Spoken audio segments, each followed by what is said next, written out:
नमस्कार साथियों, आज मैं आपके सामने एक महत्वपूर्ण विषय पर बात करने आया हूं। जैसा कि आपको पता है कि राहुल गांधी जी ने देश के संसद के भीतर हिंदुस्तान में जातीय जनगणना की बात कही, उस मुद्दे को उठाया और सत्ता दल सरकार ने बार बार उस जाति जनगणना का विरोध करते रहे और कल देश के यशस्वी प्रधानमंत्री नरेंद्र मोदी जी ने उस जातीय जनगणना की मांग को स्वीकार करते हुए देश में जातीय जनगणना का कानून लागू कर दिया है।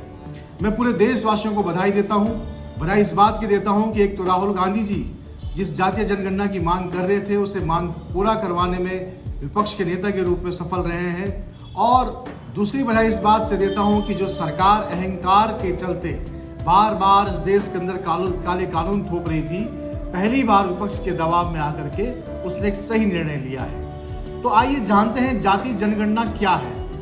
बार बार ये भ्रम फैलाया जा रहा है। भारतीय जनता पार्टी के कई समर्थक कार्यकर्ता या जिन लोगों को ये बात समझ में नहीं आ रही है वो इस बात को कह रहे हैं कि इस जातीय जनगणना से आरक्षण की जो मार है, सामान्य वर्ग का जो लाभ है वो टूट जाएगा, फिर से ये हो जाएगा। इस देश के अंदर पढ़े लिखे नौजवानों में एक बात फैलाई जाती है कि अगर तुम असफल हो रहे हो तो इसका सबसे बड़ा कारण है जातीय आरक्षण। कोई कम नंबर वाला आरक्षण का लाभ लेकर के आपके हिस्से के नौकरी खा जाता है। ये बिल्कुल गलत बात है, इसलिए हम जातीय जनगणना की बात कर रहे हैं। जब जातीय जनगणना हो जाएगी तो दूध का दूध पानी का पानी हो जाएगा, और ये जो युवाओं में भ्रम फैलाया जा रहा है यह भी दूर हो जाएगा। देखिए, जब किसी गांव में आपने पेयजल योजना बनानी हो या किसी चीज़ को बंटवारा करना हो तो सबसे पहले आप जनसंख्या का काउंट करेंगे कि जरूरत कितने लोगों की है, उसी हिसाब से आप उन चीज़ों का वितरण करेंगे।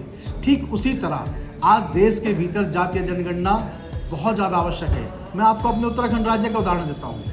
आज हमारे राज्य में एसटी में, शेड्यूल ट्राइब में जौनसारी, थारू, भोटिया, जाड़, ये सारी जातियाँ हैं। लेकिन अगर आप इनका अनुपात देखोगे तरक्की का तो जौनसारी, भोटिया और जाड़ ने काफ़ी तरक्की की है। वहीं दूसरी तरफ आप थारू को अगर देखेंगे तो थारू वो मुकाम हासिल नहीं कर पाया जो अन्य जनजातियों ने हासिल किया है। तो मेरे कहने का मतलब ये है कि सिर्फ आरक्षण प्राप्त होने से किसी भी जाति का वो लाभ नहीं मिलता।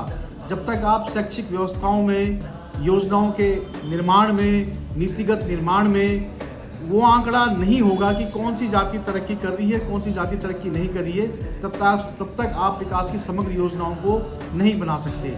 जातीय जनगणना से देश के पास डाटा होगा कि अगर हमने शेड्यूल कास्ट को आरक्षण दिया है तो शेड्यूल कास्ट में वो कौन कौन से क्षेत्र है, वो कौन कौन सी जातियां हैं जो आरक्षण के बाद भी इसका लाभ नहीं ले पा रही हैं, तो उनके लिए स्पेशल स्कीम चलाई जा सकती है। और देश के अंदर ये भी पता चलेगा कि जो संवैधानिक संस्थान है वहाँ पर आरक्षण के आधार पर कहाँ कहाँ लोगों को रिजर्वेशन मिल रहा है। और सामान्य वर्ग का भी ये भ्रम दूर हो जाएगा, जो उनको लगता है कि रिजर्वेशन ही सब कुछ उनके हिस्से का खा रहा है, तो ये भ्रम दूर हो जाएगा। तो ये जो धर्म और जाति पे लोगों को लड़ाने की जो पूरी प्रक्रिया है ये ध्वस्त हो जाएगी, और देश के अंदर नीतिगत योजनाओं का निर्माण जमीनी स्तर पर बहुत बुनियादी रूप से तैयार करने के लिए अधिकारियों को भी और सरकारों को भी इससे बहुत लाभ प्राप्त होगा। तो जाति जनगणना इस आधुनिक भारत की एक नई मांग है जो मेरे हिसाब से बहुत जल्दी होनी चाहिए, और इस नेक कार्य के लिए मैं देश के यशस्वी नेता श्री राहुल गांधी जी का हार्दिक धन्यवाद करता हूं। और देश के नौजवानों को मैं ये बताना चाहता हूं कि भारतीय जनता पार्टी के कार्यकर्ताओं के प्रोपेगेंडा में मत फंसिएगा, किसी झूठ भरे में मत फंसिएगा। जाति गणना का समर्थन कीजिए, ये देश हित में जरूरी है।